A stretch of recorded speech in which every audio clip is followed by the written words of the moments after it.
परमेश्वर शिव बोले, उत्तम व्रत का पालन करने वाले, हरे विष्णु, अब तुम मेरी दूसरी आज्ञा सुनो। उसका पालन करने से तुम सदा समस्त लोकों में मानवीय और पूजनीय बने रहोगे।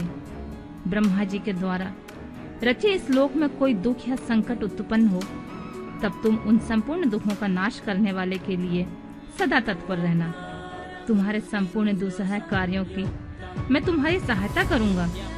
तुम्हारे जो दुर्जय और अनंत उत्कट शत्रु उत्पन्न होंगे, मैं उन सबको मार गिराऊंगा। हरे, तुम नाना प्रकार के अवतार धारण करके लोक में अपनी उत्तम कीर्ति का विस्तार करो।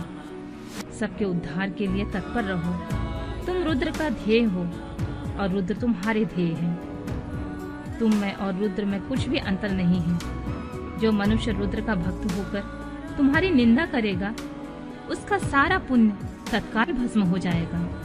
पुरुषोत्तम विष्णु, तुमसे द्वेष करने के कारण मेरी आज्ञा से उनको नरक में गिरना पड़ेगा। यह बात सत्य है, सत्य है, इसमें कोई संशय नहीं है। तुम इस लोक में मनुष्य के लिए विशेषतः भोग और मोक्ष प्रदान करने वाले और भक्तों के ध्येय तथा पूज्य होकर प्राणियों का विग्रह तथा अनुग्रह करो। ऐसा कहकर भगवान शिव ने मेरा हाथ पकड़ लिया और श्री विष्णु को सौंपकर उनसे कहा, तुम संकट के समय सदा इनकी सहायता करते रहना। सबके अध्यक्ष होकर सबको भोग और मोक्ष प्रदान करना तथा सर्वदा समस्त कामनाओं का साधक एवं सर्वश्रेष्ठ बने रहना। जो तुम्हारी शरण में आ गया वह निश्चित ही मेरी शरण में आ गया। जो मुझ में और तुम में अंतर समझता है वह अवश्य नरक में ही गिरता है। ब्रह्मा जी कहते हैं, देवर्षि, भगवान शिव का यह वचन सुनकर मेरे साथ भगवान विष्णु ने सबको वश में करने वाले विश्वनाथ को प्रणाम करके मंद स्वर में कहा, करुणा सिंधु जगन्नाथ शंकर, मेरी यह बात सुनिए।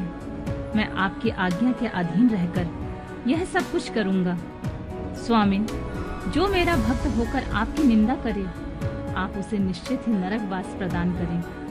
नाथ, जो आपका भक्त है वह मुझे अत्यंत प्रिय है। जो ऐसा जानता है उसके लिए मोक्ष दुर्लभ नहीं है।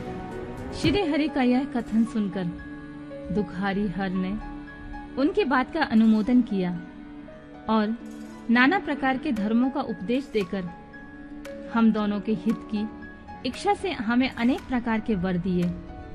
इसके बाद भक्त वत्सल भगवान शंभु कृपा पूर्वक हमारी ओर देखकर हम दोनों के देखते देखते सहसा वहां से अंतर्ध्यान हो गए। तभी से इस लोक में लिंग पूजा का विधान चालू हुआ। लिंग में प्रतिष्ठित भगवान शिव भोग और मोक्ष देने वाले हैं। शिवलिंग की जो वेदी या अर्धा है वह महादेवी का स्वरूप है और लिंग साक्षात महेश्वर का लय का अधिष्ठान होने के कारण भगवान शिव को लिंग कहा गया है, क्योंकि उन्हीं में निखिल जगत का लय होता है।